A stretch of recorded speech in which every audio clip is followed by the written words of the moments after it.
دا هم یو کیسه ده وایي سپی دې وي ژوندی دي د هندوانو یو جوګي و ډېر منلی یوه شپه یې ډېر بیا خونده خوب لیدلی چې دی مړ شي بیا به بېرته ژوندی کېږي په دوهمه ژوند کې به خوب ورنه جوړېږي کرې ورځ به یې تېرېږي په شخوندونو پر مردارو پر چټلو امبارونو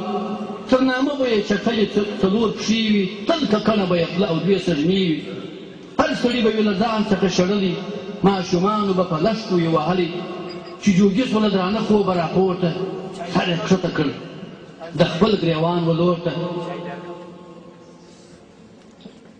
چې جوګي سو له درانه خوبه راپورته سر یې کښته کړ د خپل ګریوان ولور ته څوک چې داسې بدبختي ته برابر وي تر ژوندون به یې مقصد دله بهتر وي چې د ژوند هره شیبه درته پرهار وي دې دوزخ کې اوسېدل ولې پکار وي جوګي وغوښتی مرید ویل هلکه زه مرشد یم چې څه وایم چې زه مړ سم زه به خوب را ژوندی کېږم دې مالت کې به نږدې درته اوسېږم زه به ګرځم پر چټلو پر مردارو لوی او کم به مې شړي هر ځای د لارو ستا دې یاد وي زه له ورایه معلومېږم په تندي کې به مې ټکي وي ښکارېږم چې دې ولیدلم ځان ته مې نږدې کړه په تېره چاړه مې سر راڅخه پرې کړه ته پوهېږې دا ژوندون نه دی سور اور دی هر ګړی د دوزخ په لمبه تور دی کشکې زه له سره نه وای زېږېدلی زما نصیب یې داسې نه وای رالیکلی هسې نه چې باقي ژوند راته سور اور کې د مرشد وصیت یې هېر کې مخ یې تور کې مرید وویل مرشده ستا قربان سم ستا تر امر سپلنۍ بلاګردان سم ستا له امره به سر څرنګه پیچمه وصیتونه به دې څنګه هېرومه تر مرګي پورې خادم به د خپل پیر یم د خوږانو په ګله کې درته ځیر یم وخت پوره سو جوګي ولاړ د خدای په کار سو د پلرو په څېر لمبه پر سره انګار سو یو کال وروسته جوګي بېرته را ژوندی سو په څلورو پښو روان د خوږ بچی سو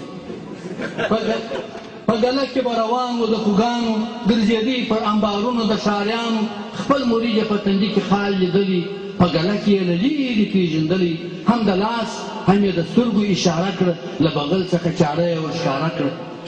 خوږ مرید ته ویل پام چاړه دې کښېږده زه له ژونده یم راضي دا راته پرېږده که هر څو چټلي خورم که خوار وزار یم له سږمو که تر لکۍ پورې مردار یم که مچان مې پر وجود باندې بڼېږي که له پوسته مې د خلکو نفرت کېږي که سبا لا د قصاب چړې ته ځمه تر سبا چې یم ژوندی پرېږده چې یمه ما د خوږ په پوست کې ژوند نه و لیدلی دا ژوندون مې پر ځان نه و ازمېیلی